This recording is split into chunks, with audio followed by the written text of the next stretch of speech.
Hello students, मैं Manish sir अपने YouTube channel VNC पर आप सबका फिर स्वागत करता हूं। और इस लॉकडाउन में पढ़ाई अच्छी चल रही होगी आपकी, ऐसी मुझे पूरी उम्मीद है और मेरा आशीर्वाद आपके साथ है। और आज हम पढ़ेंगे एक और टॉपिक जिसका नाम है the great depression 1930 and its impact on macro economics. अब आप सोचेंगे कि मनीष सर आप तो हमें इकोनॉमिक्स पढ़ाते हैं और ये ग्रेट डिप्रेशन का क्या कंसेप्ट है, क्योंकि ये तो एक सोशल इवेंट था ना जो 1930 में हुआ था। आप सब ने सोशल स्टडीज़ में पढ़ा होगा। लेकिन इस ग्रेट डिप्रेशन का इस मैक्रो इकोनॉमिक्स से क्या कनेक्शन है वो हम आज की इस वीडियो में समझेंगे। तो आर यू ऑल रेडी? पढ़ना शुरू करें? चलिए ठीक है। देखिए, हम सबको पता है कि 1914 से लेकर 1918 तक इन 5 साल में फर्स्ट वर्ल्ड वॉर हुआ था और पूरी वर्ल्ड इकोनॉमी काफ़ी हद तक डिस्ट्रॉय हो गई थी। दुनिया के ज़्यादातर बड़े बड़े देशों में जान की, माल की, सामान की, व्यक्तियों की, पैसे की बहुत ज़्यादा हानि हुई थी। अब उस कंडीशन से अपने आप को रिकवर करने के लिए या ओवरऑल वर्ल्ड इकोनॉमी को बूस्टअप करने के लिए क्या किया गया? अमेरिका और यूरोप की बाकी ज़्यादा कंट्रीज़ ने लार्ज स्केल पर प्रोडक्शन करना शुरू किया। उन्होंने ऐसा सोचा कि जो हमारी इतनी डिप्रेस हो गई है इकोनॉमी, इतना नुकसान हुआ है, उसको कवर करने के लिए हमें एम्प्लॉयमेंट तो क्रिएट करना पड़ेगा। और उन्होंने एम्प्लॉयमेंट को क्रिएट करने के लिए सबसे पहले लार्ज स्केल पे प्रोडक्शन शुरू किए। तो बड़ी बड़ी कंपनीज़ ने जब लार्ज स्केल पे प्रोडक्शन शुरू किया तो गांव से काफ़ी ज़्यादा लोग शहरों की तरफ माइग्रेट होने लगे और लोगों को काफ़ी ज़्यादा एम्प्लॉयमेंट भी मिलने लगा। डेवलप होने लगे सारे देश। अमेरिका की तो बात ही क्या करें, वहाँ का स्टॉक मार्केट तो बहुत चढ़ने लगा। 1923 आते आते अमेरिका का स्टॉक मार्केट बहुत बढ़ने लगा। बैंक्स वगैरह डेवलप होने लगे क्योंकि बैंक्स काफ़ी ज़्यादा पैसा लोन के तौर पे इन प्रोडक्शन हाउसेस को देने लगे। सब कुछ ओके ओके चल रहा था। प्रॉब्लम क्या हुई, उस ज़माने में ना क्लासिकल थ्योरी ऑफ इकोनॉमिक्स चला करती थी। बेसिकली इसको माइक्रो इकोनॉमिक्स भी कह सकते हैं। इट डज नॉट मीन कि तब मैक्रो इकोनॉमिक्स नहीं था, लेकिन तब मैक्रो इकोनॉमिक्स ना एक सेपरेट ब्रांच ऑफ स्टडी नहीं था, माइक्रो का ही एक थोड़ा सा एक्सटेंशन कह सकते हैं। तो मैं ज़रा माइक्रो पर आ जाता हूँ इस टॉपिक को आगे समझाने के लिए। होता क्या था उस ज़माने में या उस टाइम तक 1920, 21, 22, 25 तक जो क्लासिकल थ्योरी ऑफ इकोनॉमिक्स थी, जो कि माइक्रो के ही कंसेप्ट पर बेस्ड थी, उसके कुछ ना फॉर्मूले थे या कुछ वैल्यूज़ थी। क्या वैल्यूज़ थी कि every individual try to maximize one's profit या one's satisfaction लिख सकते हैं कि माइक्रो इकोनॉमिक्स तो इंडिविजुअल पे स्टडी करता है ना। तो every individual try to maximize one satisfaction, और इन द होल इकोनॉमी यानी पूरी अर्थव्यवस्था में, उस पूरे देश में, if every individual will achieve the satisfaction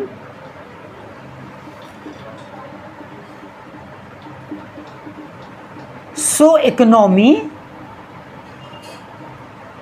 will also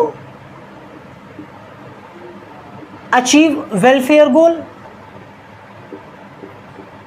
यानी माइक्रो इकोनॉमिक्स कहता है कि हर इंडिविजुअल अपने सेटिस्फैक्शन को मैक्सिमाइज करने का प्रयास करता है, और एक इकोनॉमी में सारे इंडिविजुअल्स अपनी अपनी नीड्स को सेटिस्फाई करेंगे तो ओवरऑल जो पूरा समाज है या पूरी इकोनॉमी है उसकी नीड सेटिस्फाई हो जाएगी। रिसोर्सेस का ऑप्टिमम यूटिलाइजेशन हो या रिसोर्सेज ऑप्टिमम यूटिलाइज, हम ऐसा भी बोल सकते हैं। और एक और बात जो उन्होंने कही कि market tends to be equilibrium या tends to be in a state of equilibrium where the supply of labour is equal to supply of demand of labour.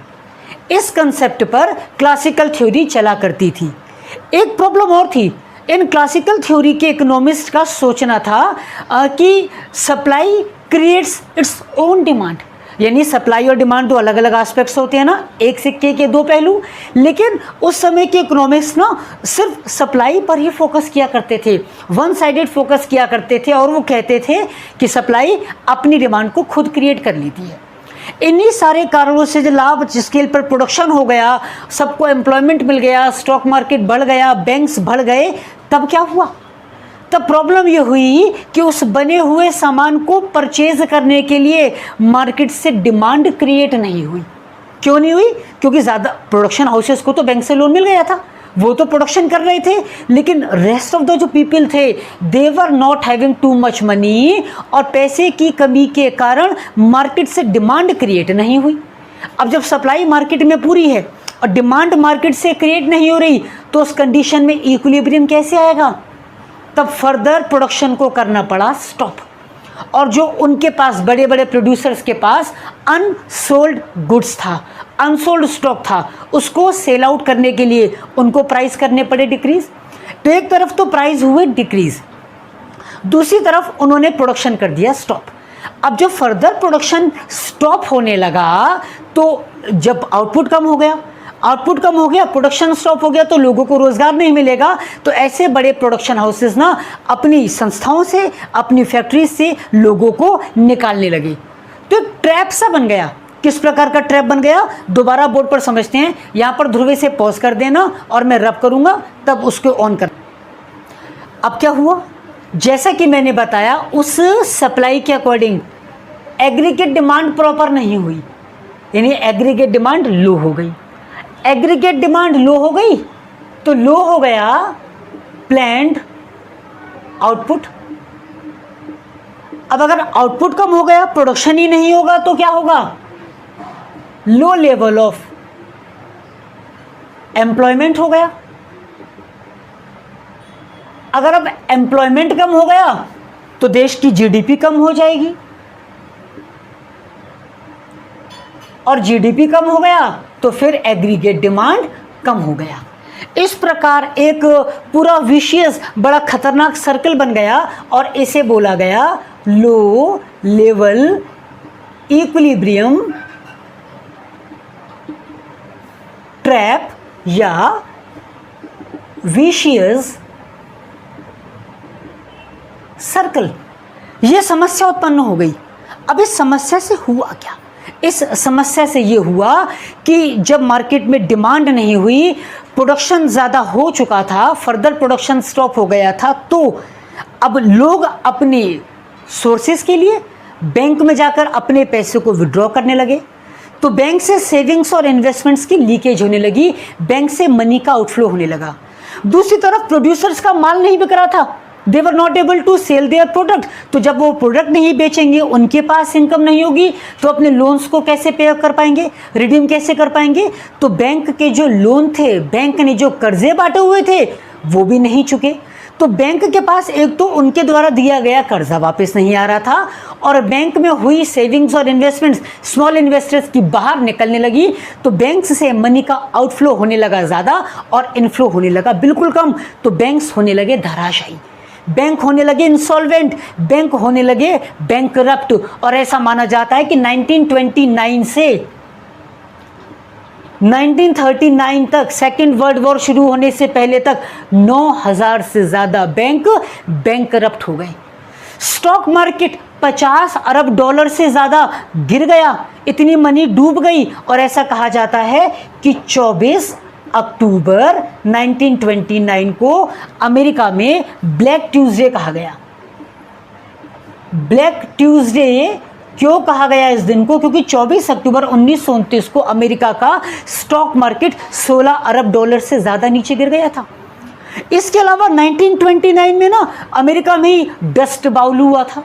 Dust bowl मतलब एक नेचुरल कैलामिटी हुई थी, जिससे ना वहाँ की फसलें बहुत बर्बाद हो गई थी। पूरे अमेरिका में धुंध छा गई और सूखा पड़ गया। बेसिकली हम कह सकते हैं एग्रीकल्चर सेक्टर का प्रोडक्शन भी ना 60% से ज़्यादा नीचे गिर गया। तो ये भगवान ने ऐसा किया, 60% से एग्रीकल्चर सेक्टर प्रोडक्शन गिर गया और बैंक इंसॉल्वेंट होने लगे, स्टॉक मार्केट क्रैश होने लगा, इंडस्ट्रियल सेक्टर का प्रोडक्शन 45% से नीचे गिर गया, अमेरिका जैसे देशों की जीडीपी 30, 35, 40% तक नीचे गिरने लगी, एम्प्लॉयमेंट लाखों से बढ़कर करोड़ों में पहुंच गया, अनएम्प्लॉयमेंट 1 करोड़ से ज़्यादा लोगों को पहुंच गया। इतनी ज़्यादा स्थिति भयावह हो गई, इतनी ज़्यादा क्रिटिकल कंडीशंस हो गई, तो इस पूरे दौर को ना ग्रेट डिप्रेशन कहा जाता है। अब हुआ क्या, स्टॉप कर दो। तो ज़्यादातर classical economist were unable to find out the actual reason behind it, कि ऐसा हुआ क्या एकदम जो मार्केट इतना ज़्यादा क्रैश कर गया और ग्रेट डिप्रेशन आ गया। They were not able to find out the actual reason behind it. तब एक प्रोफेसर, एक इकोनॉमिस्ट, प्रोफेसर कीन्स, इनको पायनियर भी कहा जाता है मैक्रो इकोनॉमिक्स का। अल्टीमेटली इन्होंने ही एक मॉडल दिया मैक्रो इकोनॉमिक्स का to break the vicious model और vicious trap of this great depression. यानी इन्होंने ही बताया कि किस प्रकार उस ग्रेट डिप्रेशन को दूर करने के लिए हमें अब लार्जर स्केल पे फोकस करना पड़ेगा और एग्रीगेट डिमांड, एग्रीगेट सप्लाई जैसे कंसेप्ट इन्होंने ही हमें दिए। और तभी से मैक्रो इकोनॉमिक्स को एक सेपरेट स्टडी ऑफ ब्रांच के तौर पर स्टडी करना शुरू किया जाने लगा। इन्होंने डायग्नोज की the problem of this condition और इन्होंने बताया कि एग्रीगेट डिमांड की कमी होना ही रूट कॉज है इस ग्रेट डिप्रेशन का। और इन्होंने साथ में सजेशन भी दिया कि how we can solve this problem. इन्होंने बोला कि देश की इकोनॉमी या इकोनॉमी की गवर्नमेंट के द्वारा एग्रीगेट डिमांड को बढ़ाने के लिए लार्ज स्केल पर social expenditure by the government किए जाने चाहिए। सरकार जब लार्ज स्केल पर सोशल एक्सपेंडिचर करेगी तो सरकार के पास जो पैसा है वो मार्केट में आएगा, प्रोडक्शन एक्टिविटीज़ होंगी तो लोगों को एम्प्लॉयमेंट मिलेगा। When the people will get the employment they will have the money और उस मनी से वो मार्केट में खर्चे करेंगे, डिमांड क्रिएट होगी तो सप्लाई की जो एक्सेस है वो डिमांड के एक्सेस होने से इक्विलिब्रियम लेवल पर आ जाएगी। और इस प्रकार इस ग्रेट डिप्रेशन के बाद हम मैक्रो इकोनॉमिक्स के कंसेप्ट को पढ़ने लगे जिसका पायनियर या जिसका फाउंडर प्रोफेसर कीन्स को कहा जाता है।